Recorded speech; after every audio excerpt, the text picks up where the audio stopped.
Hello guys, আসসালামু আলাইকুম। আপনারা সকলে কেমন আছেন? মই কিন্তু ভালোই আছি আলহামদুলিল্লাহ। মই আজকে আপনাদের লগে একটা রেসিপি লাইয়েছি। এগো হয়েছে কোয়েল পাখির রান্না। দেখেন গাইস, মই অলরেডি কোয়েল পাখি রান্না করার জন্য তেল, পেঁয়াজ, তারপরে গোটা গরম মশলা দিয়ে দিলাম। এগুলোরে এখন আমি তেলের মধ্যে ভাজবো, কারণ বাটা পেঁয়াজ দিতে পারি না। বাটা পেঁয়াজ ফ্রিজে বরফ হয়ে গেছে, বরফ গলে না, রান্নায় দেরি হয়ে গেলে তো সমস্যা। তাই তাড়াতাড়ি রান্নার লেগে আমি কাটা পেঁয়াজ দিয়ে রান্না শুরু করে দিছি। এখন দিয়ে দিলাম লবণ দিলে কাটা পেঁয়াজটা একটু নরম হয়ে যায়। আমি এই যে নাড়াচাড়া করতে আসি, নাড়াচাড়া করিয়া ভাজা ভাজা করিয়া বানাইলাম। এখন দিয়ে দিলাম একটু পানি। এখন দিয়ে দেবো বাকি মশলাগুলো।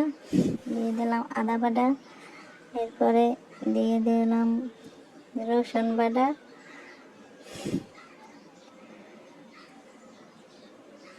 এই যে গাইস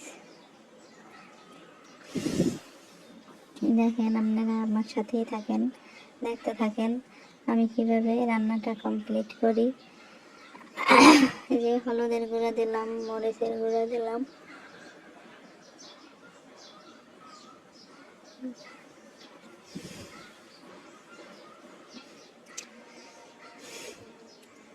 এ পর্যায়ে মশলা কষানো শেষ, দিয়ে দিলাম কোয়েল পাখির গোস্ত। কোয়েল পাখির গোস্তগুলো দিয়ে নাড়াচাড়া করতে আসি, মশলার সাথে মিশিয়ে নিতে আসি। দেখেন গাইস, কোয়েল পাখির গোস্তগুলো কষানো শেষ হলে আলুগুলো দিয়ে দিলাম সাথে। এই যে গাইস, এখন কষাইতেছি আলু আর গোস্ত একসাথে। নাড়াচাড়া করতে খুব ভালোই লাগে। এই যে দেখেন গাইস, ঢাকনা ছাড়া একটু কষাই নিলাম যাতে কালারটা ভালো হয়। এরপর কষাবো ঢাকনা দিয়ে। দেখেন গাইস, ঢাকনা দিয়ে কষাইতেছি। এই ঢাকনাটা উঠে দিলাম, একটু নাড়া দিয়ে দেব। এখন দিয়ে দিলাম ঝোল, পরিমাণ মতো ঝোল দিয়ে দিলাম।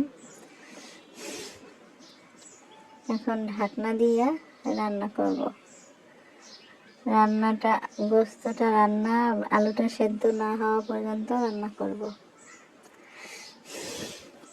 এরপর যে একটু দেখে নেব রান্না কতটুকু কেমন হয়েছে।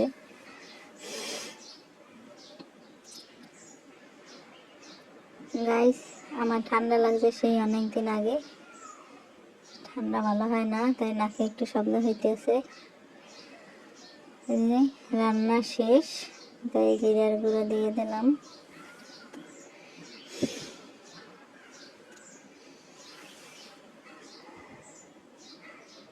গাইস, ভালো থাকেন, সুস্থ থাকেন। পরবর্তী ভিডিও দেখার জন্য আমন্ত্রণ রইল। আল্লাহ হাফেজ।